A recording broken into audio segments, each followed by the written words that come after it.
What's up guys, welcome back to the channel. Today's video I'm going to be showing you how to make a Lauv all for nothing type beat, more specifically on the Lauv side, but this is a type beat that I recently made which was influenced off one of his latest singles, All For Nothing, which is why I'm putting that song into this video as well as a reference to this track that I've created. So what I'm going to be doing is I'm going to be going through this track that I've made step by step and what it is that I did influenced off of Lauv's sound, the overall genre that he's in, and just how I created the desired production that I was going for. And let's get straight into the video. But if you are new to this channel, quickly hit that subscribe button. It's the best way to support the channel. And for those of you who are regular to my channel, yes, I am wearing glasses. It is because I've been staring at the screen too much recently. It's really naughty, so I'm trying to give my eyes a bit of a break. But anyway, let's get into the video. So I started this with acoustic guitar. For those of you who have listened to All or Nothing by Lauv, it starts with some muted acoustic guitar.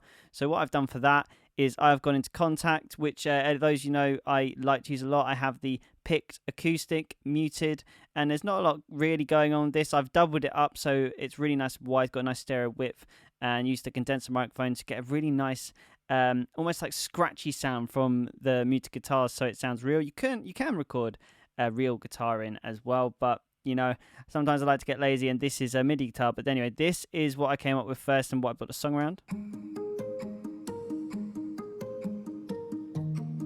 Similar chord pattern and same key as the All For Nothing by Lauv song. Again, I wanted to keep it very melodic. This is something that's going to be repeated throughout for the whole song. You want it to be something nice and as a melodic, as I said.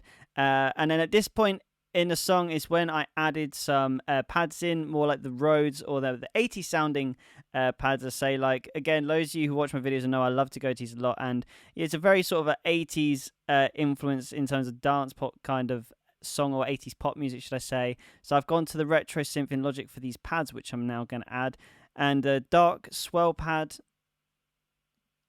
as one of them, which sounds like this. Just playing the chords. And this is the first layer that we're adding to really start to sort of build the atmosphere. When I build tracks, I like to build around making the atmosphere of the track more than sort of melodic ideas. So then I have this pad as well. Sorry, keyboard. Now, more specifically, this is the dark lo-fi piano, which is a Logic stock software instrument. And I just thought it had that really nice sort of light texture to it, but at the same time, it had a sort of Rode sound to it. So I wanted to put that in because I think it helped blend the sound really nice together. So this is what we got.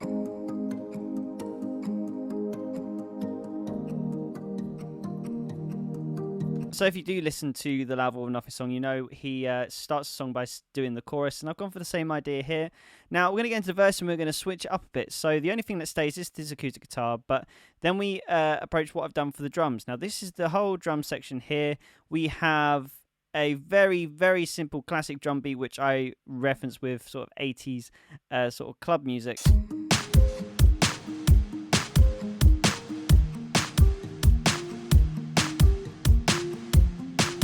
Very simply done, just use spliced. Got obviously the kick doing the 1, 1, 2 with the snare just on every single verse, on every second, second and I think it's like fourth beat.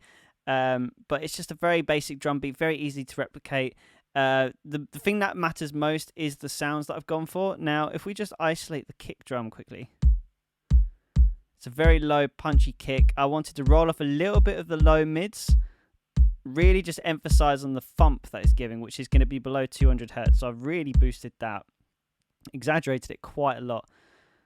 But then I laid that again with a different kick. Now this kick has a lot more of the brightness. Now this is a very good technique when doing productions. If you're not happy with the overall kick sound you got, you can blend kick sounds together. So I've got one kick which is covering more of the low and below of the thump, and this is the more brighter side of the kick. So put them together, I've got a really nice snappy but punchy kick at the same time.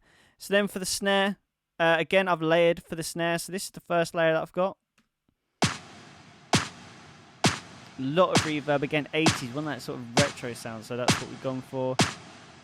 Almost more like a clap than a snare, this. And then this is the nice punchy snare that we put in. and then put them together. Again, it's all about blending sounds. So when you put that kick and snare together, you've got a really nice punchy drum beat.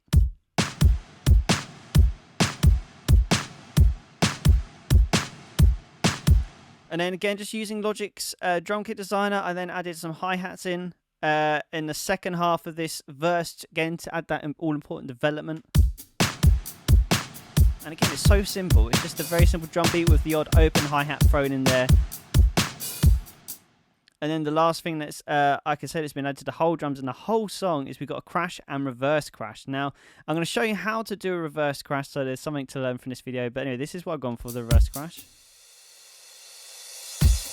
It just really helps with the transition between sections. Now, how to make a reverse crash is we're just going to quickly double this section up here, and I'm going to drag this crash in here. So to reverse it, there's a couple ways you can do it. The first way you can do it is you can hit, if you're on a Mac, which you will be because of Logic, is Control-Shift-R, if it lets me. It's not going to let me today. All right, we're going to have to do it the other way. So, okay, so we double click on this. But normally Control-Shift-R is the shortcut to do this. I just find it a bit temperamental. But we've gone File on here. If we click on the track, go to Functions, hit Reverse, and it reverses the track. I'm just going to undo that for now. But again, this is a really good technique for adding rises of something. You can reverse anything, so you can really experiment with it. But I find the reverse crash was all I needed. Sometimes you can put white noise in between sections, like especially the verse and the chorus build-up. But I just went for a crash because when I was listening to the song, there wasn't too much of the sort of synthetic rises going on. It felt a lot more natural, this Lauv song, All for Nothing. So again, I just had a reverse crash, and I think it did justice. So if we put the acoustic guitar in with the drums...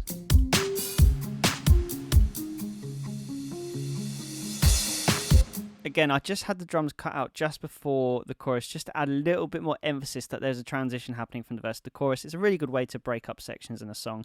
It's very simple. It doesn't require you to do too much of the technical stuff. So anyway, the next thing that's very important is the bass. Now, I wanted a really nice sort of like low bass, sort of more emphasis on than keeping it completely melodic, just having that low end covered. So this is the bass here. In the verse. Again, not so melodic, more to the root note. But with the drum kit, it creates this nice bounce effect. Like that. Again, it's so simple, just on the root note. Let's keep the rise in there. And now, for the chorus, again, I wanted to create a little bit of a lift and make a distinguishable difference between the verse and the chorus. So I've added 70s classic synth bass, which is a really nice, warm, I'd call it like almost like a bass pad. Like it's very low, but it's great. I've used this before in when I recreated The Weeknd Blinding Lights. He uses a bass synth, which is very similar to this, but this is what it sounds like by itself. Just adding some of that. Oh, it says 70s, but I think it's sort of like 80s disco, but 70s to 80s, we'll say. And together has the whole low end covered. So now if we had the drums and the guitar,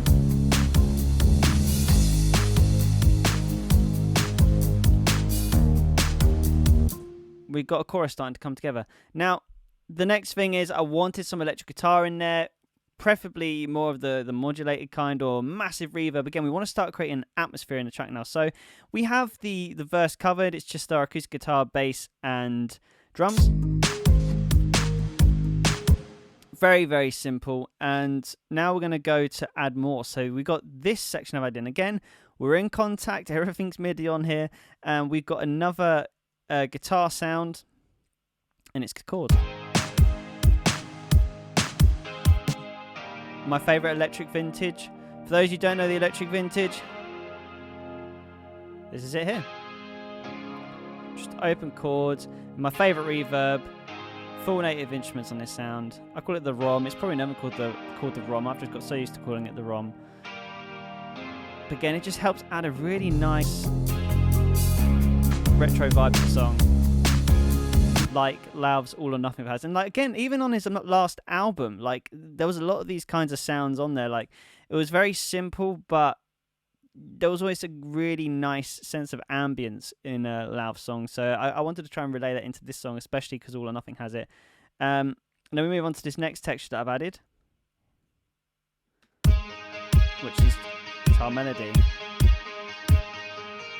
Now, I added this guitar in to add a little bit more sense of a melodic development in the song. And I just think, like, when I was listening to All or Nothing by Lauv, or just any of Lauv's songs, he always has these really nice guitar melodies throughout the song.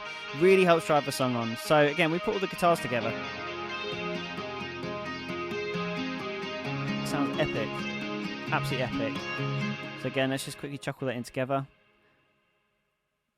And we've got a pad here. You know what these pads are. They've got one little surprise for you left. But again, with the pad, which we had in sort of the chorus at the start, mixing with everything that I've shown you here, this is what the overall sound is like.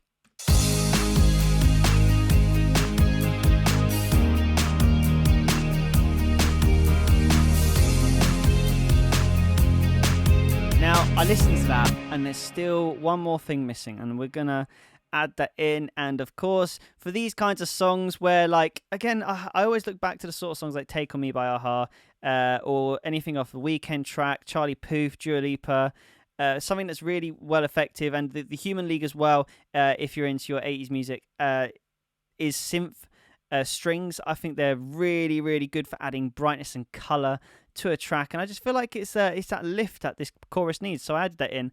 Now there's a mixture of chords and also trying to do melodics based on the first, third and fifth notes in the chords that I'm playing at the time. Going full 80s on this.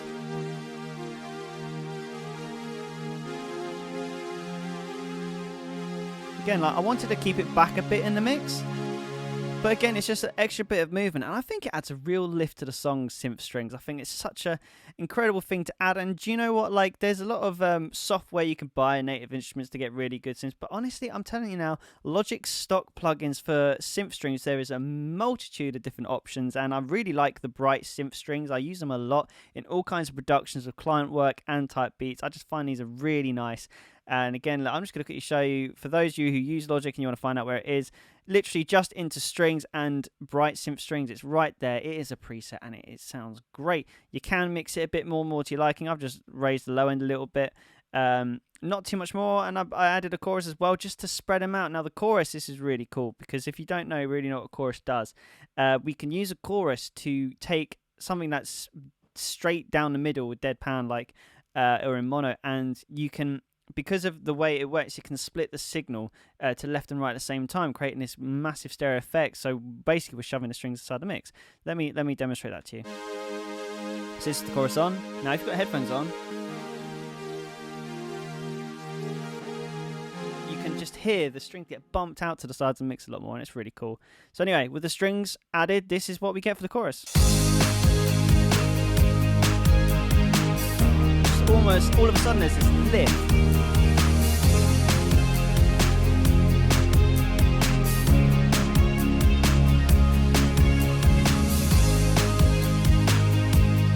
There you go. So again, this is how I've created a laptop beat. Again, this didn't take long to do. This took me 20 minutes. I'll go into a lot more detail if it's something that I was going to release, like the more than a type beat. I feel like because I only have an hour in the morning, there's so much more I could do with this. You could be so much clever, but sometimes keeping it more simple is a lot more effective, and just adding in development in subtle areas. For example, just adding the hi-hats in at a certain point and taking them out in certain bits. So just to add, again, a little sense of development to a song where you keep the listener on their toes and you're not just repeating the same thing. But again, if you just look at this overall, this is a Lauv track and it's just very simply laid out. But again, like, if you enjoyed this video, guys, hit that subscribe button. If you want me to do any other artists and show you how to make type beats of their work, then please go ahead. And if you've got any more questions about anything I've done in this video as well, leave them below. But yeah, thank you for watching, guys. Keep making music, and I'll see you in the next video.